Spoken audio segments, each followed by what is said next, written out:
Hello students, कैसे हो आप। आज हम स्टैंड 9th हिस्ट्री का चैप्टर नंबर 3 जिसका नाम है इंडियाज़ इंटरनल चैलेंजेस, इसका आज हम लेक्चर नंबर 2 स्टार्ट करने वाले हैं। ठीक है, तो लेक्चर नंबर 2 स्टार्ट करने से पहले मैं आपको बता दूं कि इस चैप्टर का लेक्चर नंबर 1 मैंने पहले ही पढ़ाकर अपलोड कर दिया है, तो अगर आपने वो नहीं देखा है तो पहले आप जाकर वो देख लो। ठीक है, देखो ये सारी ड्राइंग से मैंने आपको बताया ना, बैरिकेड बना दिया था सैंड बैग का। लास्ट लेक्चर में हमने पढ़ा था कि जब गोल्डन टेम्पल पे लोगों ने कब्जा किया था, टेररिस्ट लोगों ने कब्जा किया था, तो उन लोगों ने कैसे सैंड बैग बना के वो लोग वहाँ से लड़ रहे थे। ये सब हमने पिछले लेक्चर में देखा था। ठीक है, और फिर लास्ट लेक्चर में हमने एंड कहाँ पर किया था, हमने एंड किया था मिज़ोरम के बारे में पढ़ने के बाद हमने एंड कर दिया था। फिर मैंने आपको क्या बोला था कि नेक्स्ट की जो बची हुई चीज़ें है वो हम नेक्स्ट लेक्चर में करेंगे। ठीक है, तो अभी हमें यहाँ पे नागालैंड से हमें शुरू करना है। ठीक है, तो मैं आपको बता दूं कि अभी हम नॉर्थ ईस्ट इंडिया के जो भी सारे स्टेट है उन स्टेट्स के बारे में अभी हम पढ़ रहे हैं यहाँ पे। ठीक है, देखिए यहाँ पे क्या दिया है कि the Naga tribe in north east India is known as the martial tribe. ठीक है, तो जो नॉर्थ ईस्ट इंडिया में जो नागा ट्राइब थी उसे हम मार्शल ट्राइब भी बोलते थे। ये बस उसका एक नाम है। ट्राइब मतलब आप बोल सकते हो कि आदिवासी का जो ग्रुप होता है उसे हम ट्राइब बोलते हैं। ठीक है, तो इनका नाम था martial tribe. The Naga tribe had settled in eastern Himalayas, the Naga hills, border areas of Assam and Myanmar. तो अभी यहाँ पे क्या बताया गया कि जो नागा ट्राइब है, यानी कि जो ट्राइब के जो लोग थे वो कहाँ कहाँ पर बसे थे, तो वो हिमालयाज में थे, नागा हिल्स में थे, आसाम और म्यांमार के भी कुछ बॉर्डर एरियाज में थे। बॉर्डर एरिया मतलब कि जो नागालैंड से जो आसाम जुड़ा है और म्यांमार, ये दो जगह जुड़ी हुई है ना नागालैंड से, तो उनके बॉर्डर पे भी लोग रहते थे वहाँ पे। In 1946 some educated Naga youth establish an organisation called the Naga National Council. ठीक है, तो अब देखो क्योंकि ये एक ट्राइब था, इसका ये मतलब नहीं था कि यहाँ के लोग पढ़े लिखे नहीं थे। तो साल 1946 में इस ट्राइब के कुछ पढ़े लिखे युवाओं ने एक काउंसिल बनाया जिसका नाम था नागा नेशनल काउंसिल। ठीक है, ये किस लिए बनाई थी? अपने स्टेट के डेवलपमेंट के लिए इन्होंने एक काउंसिल बनाई थी। Later they made a demand for independent state of Nagaland. ठीक है, फिर बाद में कुछ सालों बाद इस ऑर्गेनाइजेशन ने ना एक इंडिपेंडेंट स्टेट की इसने मांग की। ठीक है, क्योंकि वो टाइम पे नागालैंड नाम का कोई इंडिपेंडेंट स्टेट नहीं था। आज तो है लेकिन वो टाइम पे नहीं था। तो क्या किया था, इन्होंने डिमांड किया था कि हमें नागालैंड नाम का एक इंडिपेंडेंट स्टेट चाहिए। इनकी ऐसी डिमांड नहीं थी कि हमें एक इंडिपेंडेंट कंट्री चाहिए, इन्हें तो बस खुद का एक स्टेट चाहिए था। ठीक है, तो इसीलिए इनकी मांगों को एकदम आसानी से पूरा कर दिया गया था। ठीक है, दे वर लेड बाय अंगामी जापू फिजो। ठीक है, तो अब ये जो नागा नेशनल काउंसिल के जो लीडर थे इनका नाम था अंगामी जापू फिजो। ठीक है, in year 1954 the Naga National Council announce the establishment of independent federation of Nagaland. ठीक है, तो साल 1954 में अब क्या हुआ कि जो नागा नेशनल काउंसिल जो ऑर्गेनाइजेशन थी इसने एक इंडिपेंडेंट फेडरेशन बना दी नागालैंड की। अभी क्योंकि इन्हें देखो सेंट्रल गवर्नमेंट तो स्टेट की डेवलपमेंट करती है, लेकिन अगर आप कोई भी स्टेट को अच्छे से खुद डेवलप करना चाहते हो तो सारी फेडरेशन और जो भी सारे सिस्टम होते हैं देश के वो आपको खुद ही संभालना पड़ता है। मतलब एक स्टेट को खुद ही संभालना पड़ता है। सेंट्रल गवर्नमेंट का क्या काम रहता है कि उसको ओवरऑल देश देखना है, वो सिर्फ एक देश पे फोकस नहीं कर सकती। ठीक है, तो इसीलिए इस काउंसिल को एक फेडरेशन अलग से बनानी पड़ी नागालैंड की। क्यों बनानी पड़ी? ताकि वो अपने देश के अच्छे से डेवलपमेंट कर पाए, देश मतलब अपने स्टेट की डेवलपमेंट कर पाए। In 1955 skirmishes happened between local Nagas and soldiers of Assam Rifles। तो ठीक है, अब देखो साल 1955 में क्या हुआ कि जो आसाम राइफल्स के जो सोल्जर्स थे और जो लोकल नागालैंड के जो पीपल थे यानी कि लोग थे, उनके बीच में थोड़ी टेंशन यानी कि थोड़े लड़ाई झगड़े होने लगे। ठीक है, वो लड़ाई झगड़े छोटे मोटे नहीं, थोड़े बड़े होने लगे। तो इसीलिए इंडिया को मिलिट्री एक्शन लेना पड़ा, इंडियन गवर्नमेंट को, ताकि ये जो छोटे मोटे झगड़े हैं इसको सुलझा सके।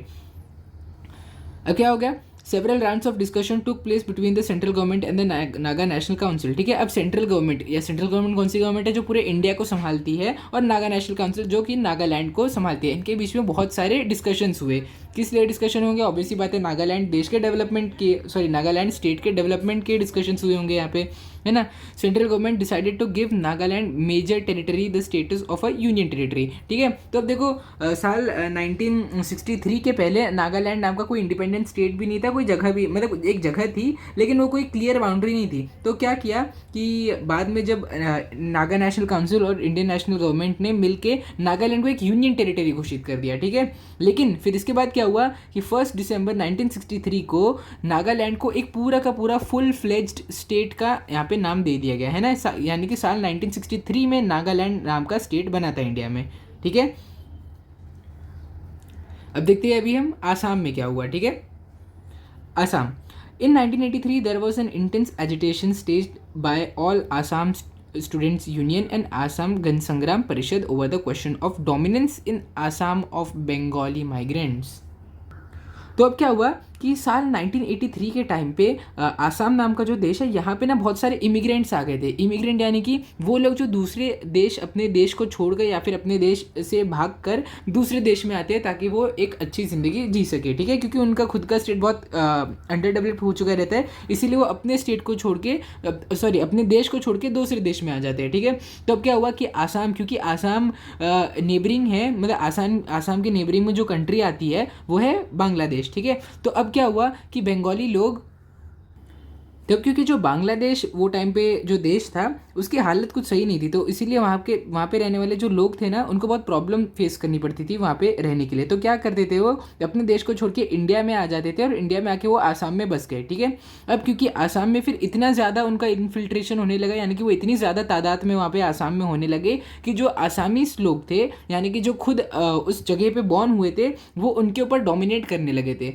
इलेक्शंस में हो गया और कहीं भी काम में हो गया, तो ये बांग्लादेशी जो लोग थे वो हमारे इंडियन लोगों पर ही डोमिनेट कर रहे थे, मतलब इंडियन की ज़मीन पे ही आके वो इंडियन के ऊपर डोमिनेट कर रहे थे। तो इसीलिए जो आसाम स्टूडेंट यूनियन और आसाम गण संग्राम परिषद थे, इन्होंने मिलकर इंडियन गवर्नमेंट को ये रिक्वेस्ट की थी कि इन सभी लोगों को वापस अपनी जगह पर भेजो, ठीक है।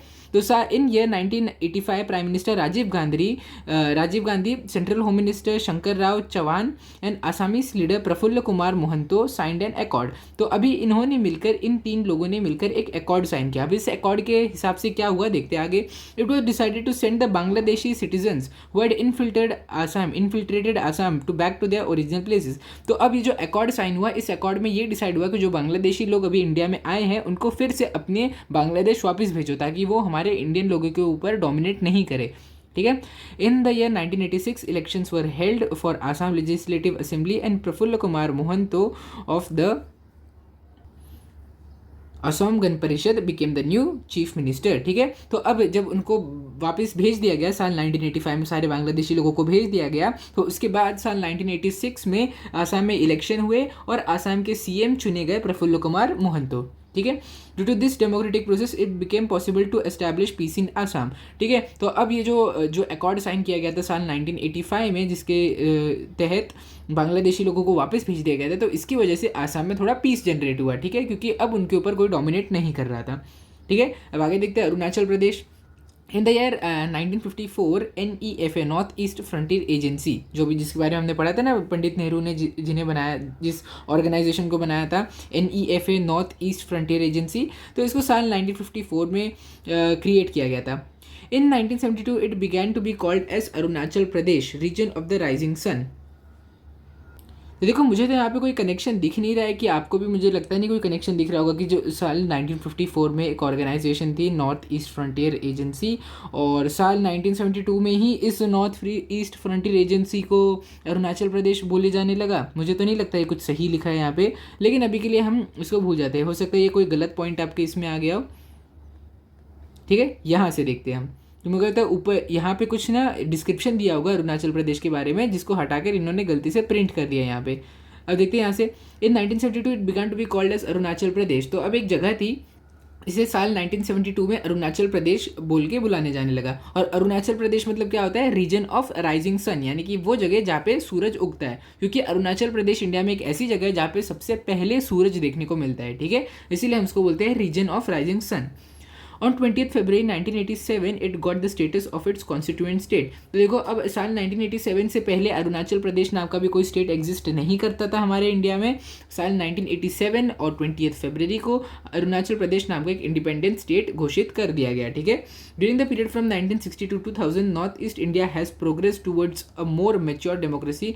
दिस एरिया, चलो यहाँ तक पहले देखते हैं। अब देखो, साल 1960 से 2000 इस टाइम पीरियड के बीच में ना नॉर्थ ईस्ट इंडिया में अलग अलग ढेर सारे अलग अलग स्टेट्स बने हैं ना, वो 7 स्टेट जो हमने पढ़े थे, अभी हमने 7 स्टेट्स के बारे में पढ़ा। तो ऐसे जो ढेर सारे 7 स्टेट बने थे, इसकी वजह से क्या हुआ कि इंडिया की प्रोग्रेस में एक बूस्ट मिल गया हमें। क्यों? क्योंकि जो ट्राइबल लोग थे, जो नॉर्थ ईस्टर्न लोग थे, जहाँ पे उतनी ज़्यादा फैसिलिटीज़ नहीं थी, तो उनको एक फुल फ्लेज स्टेट बनाने के बाद उनके अच्छे से सारे फेडरेशन और उनके वेलफेयर और डेवलपमेंट के लिए सारे जो भी चीज़ों को ऑर्गेनाइज किया गया था, उसकी वजह से इन जगहों पर डेवलपमेंट को एक बूस्ट मिल गया, ठीक है। और ऑब्वियसली बात है, अगर इंडिया के कोई भी पार्ट को बूस्ट मिलेगा तो इंडिया को भी बूस्ट मिलेगा, है ना। This area is on the path of progress through industrialisation, spread of education etcetera. तो अभी देखो नॉर्थ ईस्ट इंडिया में आज भी अगर आप देखोगे तो अभी भी बहुत तेज़ी से डेवलपमेंट हो रही है, वहाँ पे इंडस्ट्रीज़ बन रही है, वहाँ पे एजुकेशन फैल रही है, तो अभी भी ये काम चल ही रहा है, ठीक है। अब देखते हैं हम नक्सलिज्म। अब नक्सलिज्म क्या होता है हम यहाँ पे देखेंगे। तो मैं आपको बताता हूँ कि नक्सल मूवमेंट का मतलब क्या होता है। तो देखो नक्सल मूवमेंट होता है मतलब कि कोई भी एक कम्युनिटी पीपल की होती है, लोगों की कम्युनिटी होती है या तो एक ग्रुप ऑफ पीपल होती है कि जो प्रोटेस्ट करते हैं, ठीक है। अब देखो प्रोटेस्ट दो तरीके का हो सकता है, या तो वो प्रोटेस्ट एक पीसफुल प्रोटेस्ट हो या तो एक वॉयलेंट प्रोटेस्ट हो। तो अब एक वॉयलेंट प्रोटेस्ट जब लोग गन, आर्म्स और एमिनेशन का साथ लेते हैं अपनी बातों को मनवाने के लिए, तो उन्हें हम बोलते हैं नक्सलाइट मूवमेंट, ठीक है। और इन लोगों को हम बोलते हैं नक्सलिट लोग, ठीक है। तो अब this movement started at Naxalbari in Darjeeling district in West Bengal, ठीक है। तो अभी जो नक्सलबारी मूवमेंट थी, जो नक्सलिट मूवमेंट, इसका नाम यहाँ से आया, नक्सलबारी जगह जो थी वो दार्जिलिंग में, दार्जिलिंग नाम का जो डिस्ट्रिक्ट था उसके अंदर एक नक्सलबारी नाम की जगह थी, ठीक है। अब ये दार्जिलिंग डिस्ट्रिक्ट जो था वो था हमारे वेस्ट बंगाल में, ठीक है। The Naxalites organise the small land holding farmers and labourers and took charge of their lands. देखो क्या किया इन जो नक्सलाइट ने जो ऑर्गेनाइजेशन अपने ऑर्गेनाइज की थी, तो इसके अंदर उन्होंने क्या किया, जो फार्मर्स थे जिनके पास छोटी छोटी ज़मीन होती थी और कुछ जो मज़दूर होते थे उनकी ज़मीन को ले लिया और वहाँ पर रेड फ्लैग डाल के डिक्लेयर कर दिया कि वो फ्री टेरिटरी है, ठीक है। अब क्या हुआ कि ये जो सारी मूवमेंट थी इनका मेन ऑब्जेक्टिव ये था कि वो फार्मर्स को बचा सके। देखो जो भी छोटे मोटे फार्मर्स होते हैं ना, तो ज़मींदार क्या करते थे, वो टाइम के लैंडलॉर्ड क्या करते थे कि फार्मर्स को बहुत कम पैसे देकर उनकी ज़मीन उनसे छीन लेते थे और फिर क्या करते थे कि उन्हें उनकी ही ज़मीन रेंट पे देते थे। पहले वो क्या करते थे, फार्मर से कम पैसे में उनकी ज़मीन ले लेते थे और फिर उनको बोलते थे कि अब तुम इस ज़मीन पर अपने फसल उगा सकते हो, लेकिन हमें इस ज़मीन का भाड़ा बहुत ज़्यादा चाहिए, ठीक है। तो ऐसे क्या होता था कि बेचारे फार्मर्स जो होते थे उनके पास वैसे भी पैसे नहीं रहते थे, तो वो गरीबी में अपनी ज़मीन सस्ते में बेच देते थे और फिर अपनी खुद की ज़मीन पे ही वो पैसे देकर जो फसल उगाते थे, ठीक है। तो अब इसकी वजह से उन्हें बहुत प्रॉब्लम का फेस करना पड़ा और जो मज़दूर भी थे उन्हें भी जो उनके मालिक होते थे बहुत कम पैसे देते थे, मजदूरी उन्हें बहुत कम देते थे, तो इनसे उनका घर का खर्चा भी नहीं चल पाता था। तो अभी जो नक्सलाइट मूवमेंट थी शुरू तो बहुत अच्छे काम के लिए हुई थी, वो शुरू इन नॉर्मल फार्मर्स और मज़दूरों के लिए ही हुई थी ये, लेकिन फिर क्या हुआ देखिए,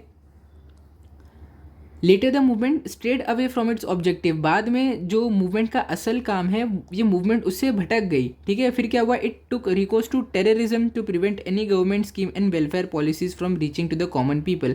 अब क्या हुआ, पहले तो इन्होंने लोगों के लिए अच्छा काम किया, फिर ये लोग ने टेररिज्म का साथ ले लिया। टेररिज्म यानी कि इन्होंने हथियारों का साथ ले लिया और इन्होंने क्या किया कि जो भी गवर्नमेंट जो भी वेलफेयर पॉलिसीज़ यानी कि जनता की भलाई के लिए जो भी गवर्नमेंट स्कीम भेज रही थी वो भी इन्हें ये कॉमन लोगों तक नहीं पहुंचने दे रहे थे, ठीक है। The naxalite started a parallel system by rejecting the democratic system. तो अब ये जो नक्सलाइट थे इन्हें इंडिया के डेमोक्रेटिक सिस्टम को इन्होंने रिजेक्ट ही कर दिया, ये बोले कि हम कोई भी इंडिया की डेमोक्रेसी का सिस्टम नहीं मानेंगे, ठीक है। That this made Naxalism a serious challenge to India's internal security. अब ये इंडिया के लिए बहुत बड़ा चैलेंज बनेगा क्योंकि ये नक्सलाइट जो थे ये क्या करते थे, ये इंडिया की वेलफेयर पॉलिसीज़ को जाने ही नहीं देते थे नॉर्मल लोगों तक, और इससे क्या हो रहा था कि जो नॉर्मल लोग थे, आम जनता थी, उनका वेलफेयर नहीं हो रहा था, उनका डेवलपमेंट नहीं हो रहा था। इसीलिए नक्सलिज्म बहुत सीरियस चैलेंज हो गया था इंडिया के इंडियन गवर्नमेंट के सामने, ठीक है। The movement was mainly located in West Bengal. तो देखो अब ये मूवमेंट जो थी ये इसका ओरिजिन मेनली जो इसका ओरिजिन हुआ था वो वेस्ट बंगाल में हुआ था, लेकिन फिर क्या हुआ लेटर ये मूवमेंट कहाँ कहाँ स्प्रेड हो गई, ईस्ट गोदावरी में हो गई जो कि आंध्र प्रदेश में लोकेटेड है, विशाखापट्टनम में हो गई, करीमनगर में हो गई जो कि तेलंगाना में सिचुएटेड है, आदिलाबाद, बस्तर, रजनंदनगांव और सुकमा जो कि छत्तीसगढ़ में है, गढ़चिरौली, भंडारा और कुछ पार्ट चंद्रपुर का जो कि महाराष्ट्र में है, ठीक है। अब क्या हुआ इसके बाद देखो और भी जगह है, Balaghat and Mandla in Madhya Pradesh and Koraput in Odisha, ठीक है। तो अब क्या हुआ, ये मूवमेंट जो थी सिर्फ वेस्ट बंगाल तक नहीं फैल गई, ये अलग अलग स्टेट्स तक भी फैल गई है, जैसे आंध्र प्रदेश, महाराष्ट्र, तेलंगाना और छत्तीसगढ़ जैसे ढेर सारी अलग अलग जगहों पर भी ये मूवमेंट पहुंच गई, ठीक है। In order to maintain their influence, the Naxalites established an organization called People's Liberation Guerrilla Army, ठीक है। तो अब देखो ताकि जो नक्सलाइट है, देखो आज भी नक्सलिज्म इंडिया के इंडियन गवर्नमेंट के सामने एक बहुत मेजर इशू है, ठीक है। जो नक्सलिस्ट मूवमेंट है ये आज भी बहुत खतरनाक तरीके से होती है, ठीक है। तो इसीलिए आज भी इंडियन गवर्नमेंट इस पर पूरी तरीके से काबू नहीं पा पाई है। क्यों नहीं पा पाई है? देखो, क्योंकि जो नक्सलाइट थे इन्होंने अपना इन्फ्लुएंस बनाने के लिए अपनी खुद की एक ऑर्गेनाइजेशन भी बना ली जिसका नाम था पीपल्स लिबरेशन गुरिल्ला आर्मी। ठीक है, देखो और यहाँ पे लिखा भी है this conflict is still going on, यानी कि आज भी अगर आप देखोगे ना आपको जगह जगह नक्सलाइट लोगों की खबरें सुनने में मिलेगी। ठीक है, तो मुझे उम्मीद है कि नक्सलिज्म वाला पार्ट आपको बहुत अच्छे से समझ गया होगा। अभी हम देखते हैं, तो अब देखते हैं हम कम्युनलिज्म ने कैसे हमारे इंडिया का इफेक्ट किया है। ठीक है, तो देखिए कम्युनलिज्म एक सीरियस थ्रेट है हमारी कंट्री के यूनिटी के लिए। अब क्यों कम्युनलिज्म होता क्या है? कम्युनलिज्म एक ऐसा आप बोल सकते हो एक रेसिज्म की एक ऐसा फॉर्म है जिसमें आप रिलीजन को या आप कम्युनिटी को इन्वॉल्व करते हो। ठीक है, तो देखो अगर कोई भी इंसान किसी के जात या धर्म के ऊपर अगर वो डिस्क्रिमिनेशन कर रहा है तो हम उसे बोलते हैं कम्युनलिज्म। ठीक है, communalism emerges out of narrow religious pride, यानी कि कम्युनलिज्म कब जनरेट होती है? जब आपको अपने रिलीजन के प्रति यानी कि आपको अपने धर्म के प्रति जब बहुत ज़्यादा गर्व हो तो आपसे कम्युनलिज्म मतलब लोगों से बनने लगता है। ठीक है, द ब्रिटिश सोड the seed of communalism in a country. ठीक है, तो देखो मेन जो भी कम्युनलिज्म है, ये जो कम्युनलिज्म आज भी हमें फेस करनी पड़ती है, आज भी इंडिया में होती है, ये ब्रिटिश से पहले नहीं होती थी। ब्रिटिश से पहले अलग अलग रिलीजन के लोग इंडिया में एकदम साथ में मिलजुल कर रहते थे, लेकिन इस सब की शुरुआत ब्रिटिशर्स ने की। ब्रिटिशर्स ने लोगों को धर्म के नाम पे लड़ाना शुरू किया था। ठीक है, people of different religion have happily live together since many centuries. तो अब बहुत कई हज़ारों सालों से हमारे इंडिया में जो लोग हैं अलग अलग जाति धर्म के लोग एकदम अच्छे से मिलजुल कर रहे हैं। आज तक हमें कभी कोई प्रॉब्लम फेस करने को नहीं मिली, लेकिन ये सब की शुरुआत कब से हुई? ब्रिटिशर्स के द्वारा हुई। ठीक है, there is nothing wrong in people of different religion living together in a country while being यूनी proud of their own religion. तो देखो इसमें यहाँ पे लिखा है इसमें कोई भी बुराई नहीं है कि जब अलग अलग जाति और धर्म के लोग जब एक साथ मिलजुल कर रहेंगे तो ऑब्वियस सी बात है उनको अपने धर्म के प्रति ज़्यादा गर्व होगा ही, है ना। आप जिस भी धर्म को आप बिलोंग करते हो आपको अपना ही धर्म सही लगेगा, आपको यही लगेगा ना कि आपका धर्म अच्छा है ना, तभी तो आप उस धर्म में हो क्योंकि आपको अच्छा लग रहा है। ठीक है, लेकिन जब ये गर्व बहुत ज़्यादा बढ़ जाता है और इसके बेसिस पे आप लोगों के बीच में भेदभाव करना शुरू कर देते हो तो ये कम्युनलिज्म बन जाता है। ठीक है, each one begins to consider their religion superior and others inferior, कि आप ऐसा सोचने लगते हो कि मेरा धर्म सबसे ऊपर है, बाकी लोगों का धर्म नीचे है, बाकी धर्म के जो भी लोग हैं वो अच्छे नहीं होते, सिर्फ मेरे धर्म के लोग अच्छे हैं। अगर आप ऐसा सोचते हो तो इसकी वजह से आपको कम्युनलिज्म फेस करना पड़ेगा। ठीक है, fanaticism is a base of communalism. Fanaticism क्या होता है? फैंटेसिज्म होता है जब आप किसी भी चीज़ के ऊपर एक अंधा भरोसा करते हो, यानी कि आप उसमें आंख बंद करके आप कोई भी चीज़ों पर जब आप भरोसा करने लगते हैं तो उसे हम बोलते हैं फैंटेसिज्म। और अगर रिलीजन में आपको आंख बंद करके अंधा भरोसा है मतलब कि कम्युनलिज्म ज़रूर होता है। अगर आप एक रैशनल इंसान के जैसे सोचोगे तब कम्युनलिज्म नहीं होगा, लेकिन अगर आप एकदम आंख बंद करके हर चीज़ों पर अगर आप भरोसा करोगे तो अब आपको कम्युनलिज्म देखने को मिल सकती है। It makes one oblivious of national interest.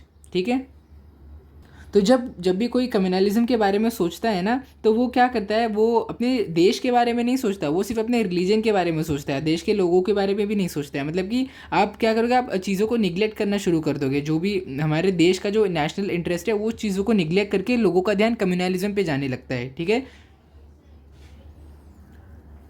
People of different religion don't trust each other. तो ठीक है, तो देखो ये कम्युनलिज्म की वजह से इतना भेदभाव होने लगता है कि दूसरे धर्म के लोग एक दूसरे पर भरोसा ही नहीं करते हैं। They become suspicious of each other, वो एक दूसरे के अलग अलग धर्म और जाति के लोगों के ऊपर वो शक करने लगते हैं कि अरे ये तो इस जाति का, ये पक्का कुछ अच्छा काम नहीं करेगा। ऐसे लोग भेदभाव और शक करने लगे एक दूसरे के ऊपर। compatriots following different religions are looked as enemies, even the commensality और coming together on festival becomes rare। ठीक है, तो अब क्या होने लगा कि लोग ना अलग जाति और धर्म के लोगों को दुश्मन के जैसे देखने लगे थे और इसकी वजह से वो एक दूसरे के फेस्टिवल में भी साथ में नहीं आते थे, क्योंकि ये तो देखो यूनिटी का हिस्सा ही है कि अलग अलग जाति धर्म के लोग एक साथ मिलकर एक दूसरे के फेस्टिवल जब सेलिब्रेट करते हैं तो ये यूनिटी का एक हिस्सा होता है। As a result, it becomes difficult for everybody to come together and get organized for their demands and right as citizens। तो ठीक है, जब देखो अलग अलग जाति धर्म के लोग एक साथ ही नहीं आएंगे, कभी एक दूसरे से बात ही नहीं करेंगे, तो ये डिफ़िकल्ट हो जाएगा उनका एक साथ मिलजुल कर अपने डिमांड्स को रखने के लिए। ठीक है, तो अब देखो अगर सिटीजन्स एक साथ मिलजुल कर नहीं आएंगे और अपने डिमांड्स नहीं रखेंगे तो गवर्नमेंट भी बहुत अच्छी नहीं है कि गवर्नमेंट सिर्फ और सिर्फ डेवलपमेंट करती रहेगी लोगों को साथ में आके टाइम पे गवर्नमेंट को चेक करते रहना पड़ेगा, तभी जाके गवर्नमेंट डेवलपमेंट करेगी। ठीक है। Fanaticism makes the perspective of looking at events and people prejudiced, ठीक है। अब फैंटेसिज्म यानी कि जब आपका रिलीजन में अंधा भरोसा होता है तो इसकी वजह से ना लोग बायस हो जाते हैं, लोग अपने रिलीजन वाले को ज़्यादा प्रायोरिटी देते हैं और दूसरे रिलीजन वाले इंसान को कम प्रायोरिटी देते हैं। क्यों कम प्रायोरिटी देते हैं? बस खाली इसलिए क्योंकि वो दूसरे जाति का या दूसरे धर्म का है, ठीक है। Some people began to think of economic and social questions also in the framework of their own religion. तो अब कोई कोई लोग इकोनॉमिक और सोशल क्वेश्चंस भी लाने लगते हैं। अब वो क्या करते हैं हम देखते हैं आगे। Some people of all religions think that since they belong to a particular religion they have no influence in politics। तो अब जो माइनॉरिटी जो रिलीजन्स होते हैं, यानी कि जो रिलीजन जो जिन लोगों की रिलीजन की संख्या कम होती है कोई भी कंट्री में, तो वो ऐसे सोचने लगते हैं कि अरे हमारी पॉपुलेशन इतनी कम है, हमारे तो कोई रोल ही नहीं है पॉलिटिक्स में, जो मेजॉरिटी चाहेगी वही पार्टी बनेगी, फिर जो पार्टी बनेगी वो हमारे लिए अच्छे डिसीजन भी नहीं लेगी। तो ये सब लोगों के मन में आने लगता है। They begin to believe that they are being treated unjustly. तो ठीक है, अब वो क्या सोचते हैं कि पार्टी तो ऐसे भी मेजॉरिटी रिलीजन वाले बनाएंगे, तो वो पार्टी हमारे लिए थोड़ी अच्छा काम करेगी, ठीक है। फिर आगे क्या हुआ, that hold the idea that government is partial against their own religion. तो ये क्या सोचते हैं कि गवर्नमेंट हमारे रिलीजन के प्रति पार्शियल है और हमारे डेवलपमेंट नहीं करना चाहती गवर्नमेंट, वो सिर्फ मेजॉरिटी रिलीजन की डेवलपमेंट करना चाहती है। In such a condition they become too sensitive about the religion and they are coreligionist. तो अब ऐसा क्या होता है, जब उनको ऐसा लगने लगता है कि गवर्नमेंट हमारे लिए कुछ करना ही नहीं चाहती, गवर्नमेंट हमारी डेवलपमेंट ही नहीं करना चाहती, तो इसके प्रति वो बहुत सेंसिटिव हो जाते हैं अपने रिलीजन के प्रति। If anyone speaks about the public of the speeds about the people of their religion or insults the religious symbols knowingly or unknowingly, riots break out because of this kind of thinking, hundreds of innocent people are killed। तो अब क्योंकि वो लोग इतने ज़्यादा sensitive हो चुके हैं अपने रिलीजन के प्रति कि वो सोचते हैं अगर हमने हमारे रिलीजन का बचाव नहीं किया तो वो ख़त्म हो जाएगा। तो इसी के चलते अगर कोई भी जाने या अनजाने में किसी रिलीजन की या उस रिलीजन के लोगों का इंसल्ट कर देता है तो वो भड़क जाते हैं लोग और दंगे कर देते हैं। अब दंगों में क्या होता है, दंगों में आम इंसान का ही लॉस होता है, उसमें गवर्नमेंट का या जिस इंसान ने कुछ बोला था उसका लॉस नहीं होता, आम इंसानों का ही लॉस होता है। करोड़ों की प्रॉपर्टीज उसमें चली जाती है, बहुत सारे बेकसूर लोग भी मारे जाते हैं इसमें, पब्लिक पीस भी ख़त्म हो जाता है। तब देखो जब भी दंगे होते हैं तो हर चीज़ बंद हो जाती है, लोग अपने घरों से भी बाहर नहीं निकलते, तो इससे पीस डिस्ट्रॉय हो जाता है।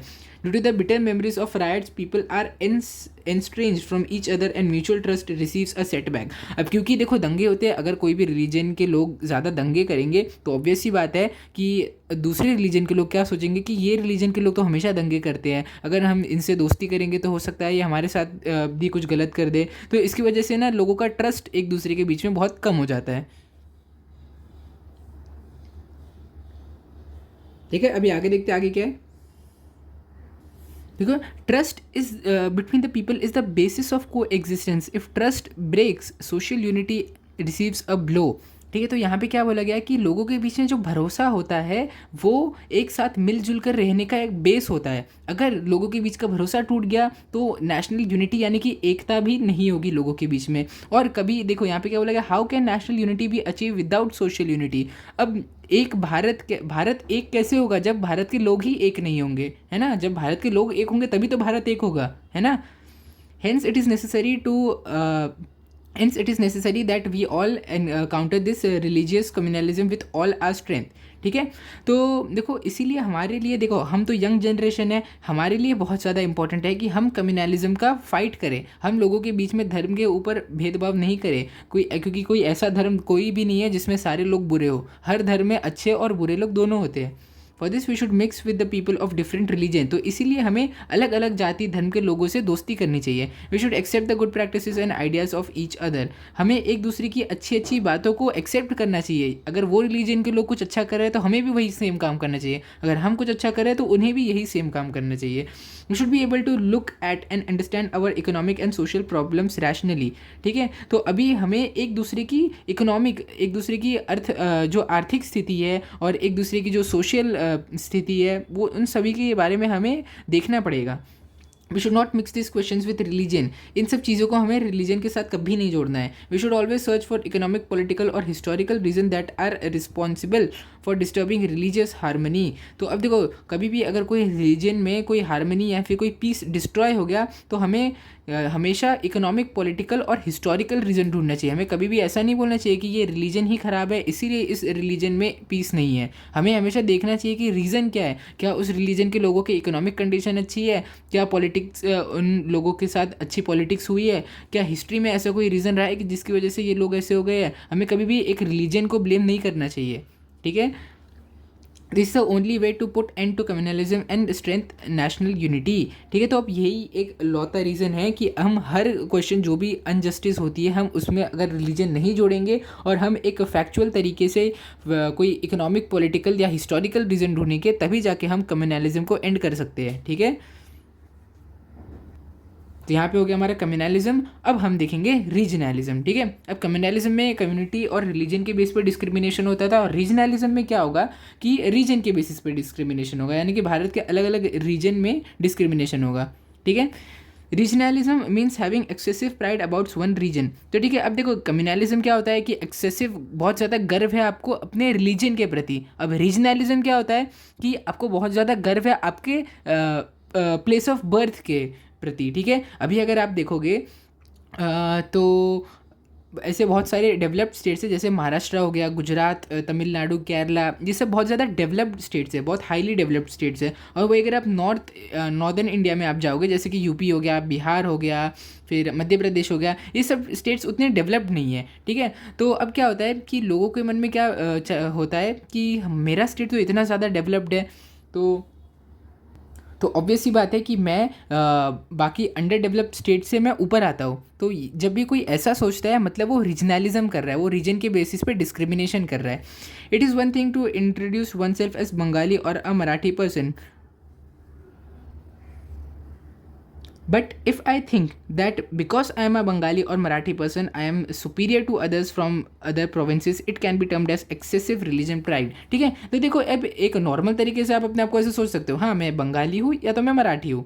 लेकिन अगर आप ऐसा सोचते हो हाँ मैं एक मराठी हूँ या फिर मैं एक बंगाली हूँ, मैं बाकी लोगों से ऊपर आता हूँ, बाकी जो भी स्टेट हैं उन सभी से ऊपर आता हूँ, क्यों आता हूँ, क्योंकि मेरा स्टेट बहुत ज़्यादा डेवलप्ड है।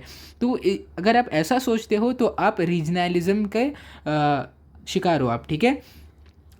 The love for one's province turns morbid due to this kind of excessive regional pride. देखो इसमें बुराई नहीं है कि हर किसी को अपने रीजन से प्यार होना चाहिए, लेकिन जब ये प्यार और गर्व बहुत ज़्यादा बढ़ जाता है तो इसकी वजह से रीजनलिज्म फेस करनी पड़ती है। तो इसको आपको एक लिमिट में ही रखना चाहिए। It is natural to feel loves for one's province but it should not become abnormal. देखो यहाँ पे वही लिखा गया है कि आपको अपनी धरती से प्यार होना ही चाहिए, जहाँ पे आप बॉर्न हुए, जो स्टेट में आप बॉर्न हुए उससे आपको प्यार होना ही चाहिए, लेकिन ये प्यार एक्सेसिव नहीं होना चाहिए। Regionalism thrives on regional imbalance in development. तो देखो रीजनलिज्म होती, अच्छा बताओ आखिर जो रीजनलिज्म है वो होती क्यों है, क्यों होती है? क्योंकि जो इंडिया के नॉर्दर्न इंडिया के जो स्टेट्स है वो अंडर डेवलप्ड है। वही अगर आप सदर्न इंडिया के आप सारे स्टेट्स देखोगे वो डेवलप्ड है ना। तो डेवलप्ड स्टेट्स के लोग क्यों डिस्क्रिमिनेट करते हैं? क्योंकि उनका जो स्टेट है, नॉर्दर्न स्टेट है, जैसे यूपी, बिहार, ये हमारे यूपी, बिहार, मध्य प्रदेश, ये सब हो गए, जो सारे स्टेट्स है अंडर डेवलप्ड है, इसीलिए लोग इनको नीची नज़रों से देखते हैं, ठीक है। तो इसीलिए अंडर डेवलपमेंट जो होती है वही रीजनलिज्म को आप बोल सकते हो स्टार्ट करती है। In the post independence period some states achieve more progress while some states remain backward, ठीक है। तो देखो जब हमारे भारत को आज़ादी मिली तो कुछ स्टेट्स ने बहुत जल्दी जल्दी अपनी डेवलपमेंट कर ली और कुछ स्टेट्स ने थोड़ी लेट अपनी डेवलपमेंट कर ली। तो देखो यहाँ पे एग्जांपल दिया गया, महाराष्ट्र हो गया, गुजरात, पंजाब, तमिलनाडु, इनकी इकोनॉमिक स्थिति बहुत अच्छे से बहुत जल्दी जल्दी डेवलप्ड हो गए। लेकिन वहीं अगर आप देखोगे तो ओडिशा, बिहार, आसाम, यूपी जैसे स्टेट्स ना अंडर डेवलप्ड रह गए, उनकी डेवलपमेंट उतनी नहीं हो पाई, ठीक है। Economic development and reforms are the foundation of progress. तो ठीक है, अब क्योंकि इन्होंने जो महाराष्ट्र, गुजरात, पंजाब जैसे जो स्टेट्स हैं, इन स्टेट्स में बहुत अच्छे से इकोनॉमिक डेवलपमेंट को आप बोल सकते हो बूस्ट दिया गया था, तो इसीलिए ये स्टेट्स डेवलप हो गए, ठीक है। As a result the states that develop economically can also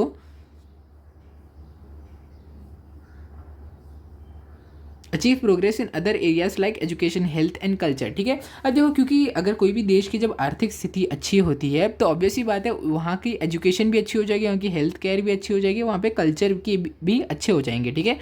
the states which have not developed in this manner remain backward in education and civic amenities, ठीक है। तो अब देखो क्योंकि हमारे जो सदर्न इंडिया के जो स्टेट्स है जैसे कि महाराष्ट्र, तमिलनाडु, पंजाब, ये सारे स्टेट्स हमारे डेवलप हो गए, लेकिन कुछ कुछ से जैसे कि यूपी बिहार वो डेवलप क्योंकि नहीं हो पाए, इसीलिए वहाँ की एजुकेशन और वहाँ की बेसिक जो पब्लिक रिक्वायरमेंट्स है, एम्यूनिटीज़ है, वो भी पूरी नहीं हो पा रही, ठीक है। The opportunities of development available to people in developed states are not possible for people in backward states, ठीक है। अब देखो क्योंकि जो डेवलप्ड स्टेट्स होते हैं उनमें बहुत अच्छा health care system, education system, बहुत अच्छी अच्छी फैसिलिटीज़ होती है डेवलप्ड स्टेट में। और वही अगर आप देखोगे अंडर डेवलप्ड स्टेट्स में ये सारी चीज़ें उतनी अवेलेबल नहीं होती है, ठीक है। They are harassed by problems of education, backwardness, unemployment, poverty etcetera, ठीक है। अब क्योंकि इनको बहुत सारी प्रॉब्लम का फेस करना पड़ता है, जो भी अंडर डेवलप्ड स्टेट को बिलोंग करते हैं उनको एजुकेशन अच्छी नहीं मिलती, उनको पिछड़ा बहुत महसूस होता है, उनको फिर जॉब नहीं मिलती, अनएम्प्लॉयमेंट, फिर उनमें गरीबी रहती है। तो इसकी वजह से ये क्या सोचने लगते हैं कि ये इनके ऊपर चीटिंग हो रही है ना। अगर देखो, अगर आप कोई ऐसे स्टेट को बिलोंग करते हो जहाँ पे कोई भी बेसिक एम्यूनिटीज़ भी वहाँ पे अच्छी नहीं है, तो आपको क्या लगता है कि सरकार हमारे लिए कोई काम नहीं कर रही है। सरकार सिर्फ उन्हीं लोग के लिए काम कर रही है जो डेवलप्ड स्टेट्स वाले हैं, और हमें सारी डेवलपमेंट नहीं मिल रही है। तो अब क्या होता है, because of this understanding between states is broken. तो अब इसकी वजह से क्या होता है, जो लोग होते हैं अलग अलग स्टेट के, उनके बीच में जो आप बोल सकते हो कोऑपरेशन है, वो एकदम टूट जाती है, उनके बीच के नाते खराब हो जाते हैं। This in turn has a negative impact on national unity. तो देखो, अब जब लोग ही एक दूसरे के स्टेट के ऊपर जब लोग डिस्क्रिमिनेशन करने लगेंगे तो ऑब्वियस सी बात है कि इंडिया के नेशनल यूनिटी को एक थ्रेट फेस करना पड़ेगा। The economic imbalance that is endangered this understanding needs to be set right, ठीक है। अब देखो, क्योंकि उस देश की वो जो स्टेट है, अंडर डेवलप्ड स्टेट की इकोनॉमी अच्छी नहीं है, इसीलिए लोग उस जगह के लोगों को पिछड़ा हुआ मानते हैं, उनको नीचा मानते हैं। इस चीज़ को हमें ख़त्म करना पड़ेगा। A government makes efforts in that direction. तो इसी डायरेक्शन में हमारी गवर्नमेंट काम कर रही है, ताकि देखो, अगर हर एक स्टेट डेवलप्ड होगा, मतलब कि पूरे इंडिया के ही सारे स्टेट्स जब डेवलप्ड होंगे, तो ऐसा डिस्क्रिमिनेशन रह ही नहीं जाएगा। ऐसा कोई सोच ही नहीं पाएगा कि ये उस स्टेट को बिलोंग करता है, ये यूपी को बिलोंग करता है, ये बिहार को बिलोंग करता है, मतलब कि ये गरीब देश को बिलोंग करता है।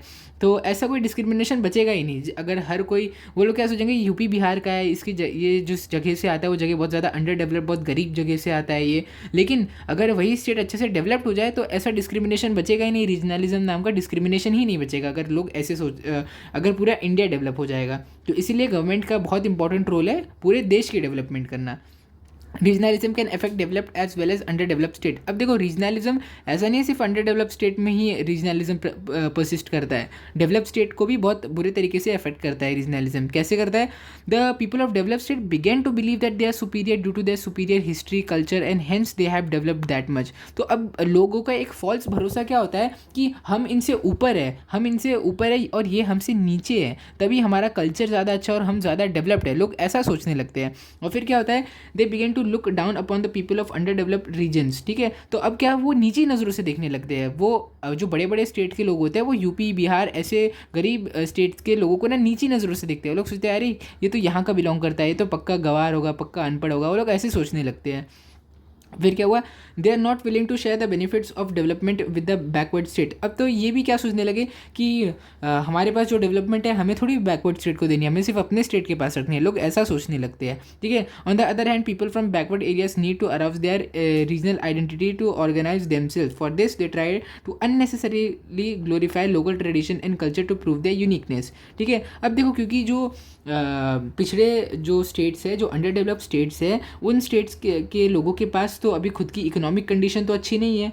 तो अब लोग क्या करते हैं कि वो ये दिखाना चाहते हैं कि हमारा जो रीजन है वो सुपीरियर है, हमारा रीजन बहुत अच्छा है, सुपीरियर है, और वो बाकी किसी जो रीजन है उससे कम नहीं है, बाकी कोई स्टेट से कम नहीं है। तो इसके चक्कर में लोग क्या करने लगते हैं, अपने रीजन के लोकल ट्रेडिशन को अननेसेसरीली बहुत ज़्यादा ग्लोरीफाई करने लगते हैं। यानी कि अगर मान लो कि अगर कोई भी छोटा मोटा उनका फेस्टिवल आया उस रीजन का, तो वो अलग रीजन में जाके बहुत धूमधाम से सेलिब्रेट करेंगे, और इतना करने की ज़रूरत नहीं होती है। लेकिन फिर भी अब क्योंकि इन बेचारों के पास वैसे भी, क्योंकि पैसे का तो इनके पास ताकत है नहीं, तो ये क्या ट्राई करते हैं कि ये अपने कल्चर की यूनिकनेस को प्रूव करें ताकि लोग इनको नीचा नहीं समझे। और लेकिन अगर आप सही में देखोगे तो ये करने की ज़रूरत बिल्कुल भी नहीं है। उनको क्या करने की ज़रूरत है, अपने स्टेट में जाकर अपने स्टेट की डेवलपमेंट उन्हें करने की ज़रूरत है।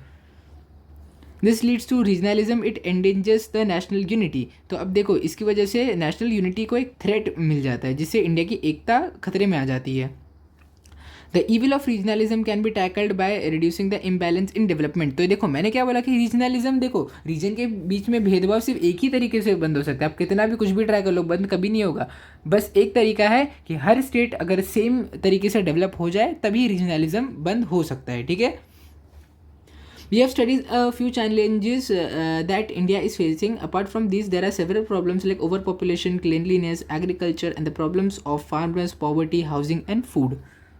तो देखो अभी तो हमने सिर्फ पॉलिटिक्स वाले चैलेंजेस हम देखे जो हमारे इंडिया को फेस करने पड़े कि मतलब पॉलिटिक्स से रिलेटेड जो भी चैलेंजेस थे अभी हमने उनके बारे में पढ़ा है। लेकिन ऐसा थोड़ी है कि इंडिया में सिर्फ इतने ही चैलेंजेस है, इंडिया में बहुत सारे चैलेंजेस है। जैसे कि इंडिया में पॉपुलेशन बहुत ज़्यादा है, इंडिया में क्लीनलीनेस नहीं है, फिर एग्रीकल्चर में फार्मर्स को बहुत ज़्यादा प्रॉब्लम फेस करनी पड़ती है, और फिर जो गरीबी है और जो हमारा हाउसिंग के प्राइसेस इतने ज़्यादा बढ़ रहे हैं, फूड के भी प्राइसेस इतने ज़्यादा बढ़ रहे हैं। ऐसे ढेर सारी अलग अलग प्रॉब्लम्स हमारे इंडिया में है, हमें उनके बारे में भी अच्छे से पढ़ना चाहिए, ठीक है। We are trying to overcome this and move forward. अभी हम इन सारी जो हमारी कमियां हैं हम क्या ट्राई कर रहे हैं कि हम इन कमियों को ओवरकम करें और जल्दी से अपनी प्रोग्रेस में आगे बढ़े। वी आर प्रोग्रेसिंग स्टडीली, हम एक स्टडी तरीके से हम आगे बढ़ रहे हैं, ठीक है। In the next chapter we shall learn about the progress in economic field, ठीक है। तो अभी हमने इंडिया के पॉलिटिक्स में के बारे में पढ़ाई किया कि इंडिया के पॉलिटिकल जो हिस्ट्री थी उसमें क्या था। तो अभी हम आगे क्या देखेंगे, अगले चैप्टर में हम इंडिया की इकोनॉमी के बारे में पढ़ेंगे, ठीक है। देखो यहाँ पर हमारा चैप्टर खत्म हो गया और यहाँ पर लास्ट में आपको इंडिया का एक मैप दिया गया है। अगर आपको इंडिया का मैप देखना है आप देख सकते हो। देखो सारे स्टेट्स हैं यहाँ पे, आसाम, अरुणाचल प्रदेश, मणिपुर, मेघालय, नागालैंड, देखो ऐसे मिजोरम, जैसे ढेर सारे स्टेट्स के बारे में हमने जहाँ पे पढ़ा था वो यहाँ पर है सारे, ठीक है।